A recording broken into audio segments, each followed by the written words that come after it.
Good morning, church. I want to talk to you today about pushing doors, and I want to base it on some things that happened to Elijah, and we read them in 1 Kings 17. Verse 1 is our first introduction to Elijah, and in that introduction, Elijah goes to King Ahab and tells him that there's going to be no rain.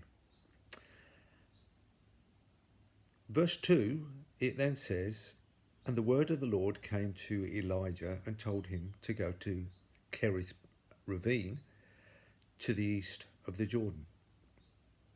So Elijah gets up and does exactly what he's heard the word of the Lord say to him.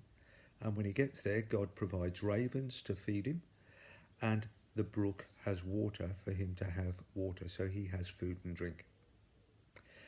Then it says the brook dried up, and God and the word of the Lord again came to Elijah and told him to go to Zarephath. So he goes to Zarephath, and there he meets the widow with the little bit of flour left in her jar, the little bit of oil left in her urn, and she's just about to prepare her last meal for her and her son. And we know that God causes the oil never to run out until after the famine and the drought is over, and also the flour never to run out, so that her and her son are provided for. Both of those times, it just says the word of the Lord came to Elijah. Now, I just wonder, do you think that was an audible voice? Do you think it was a still small voice? Do you think it was a stirring of Elijah's spirit with God's spirit? Or do you think it might have just been a thought? What we would call a thought that just came from the left field and hit him. It doesn't really matter how he heard. What matters is that he did hear, and more than hearing, he acted on what he'd heard. He went to Kerith Brook, where God provided.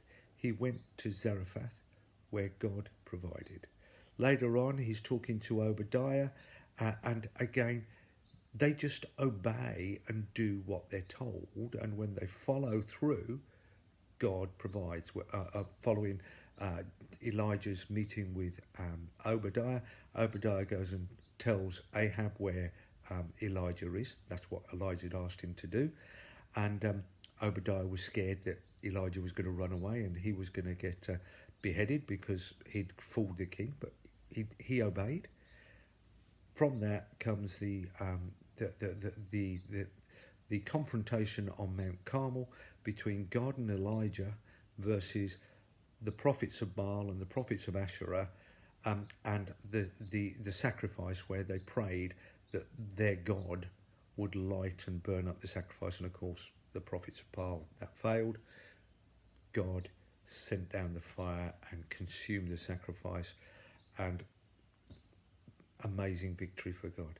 But all of them came because Elijah and Obadiah obeyed this voice that they heard, be it audible, be it a still small voice, be it a stirring of the Spirit, be it just a whisper.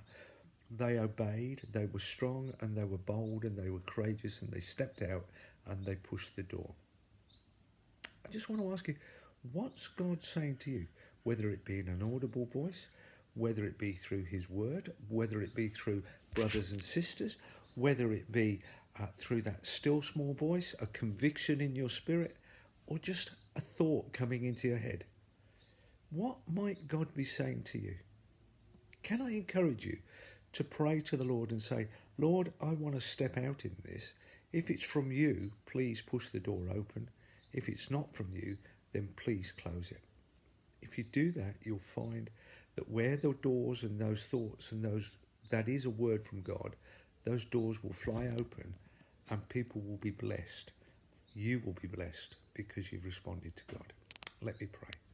Lord, I just thank you that you provide doors of opportunity for each of us.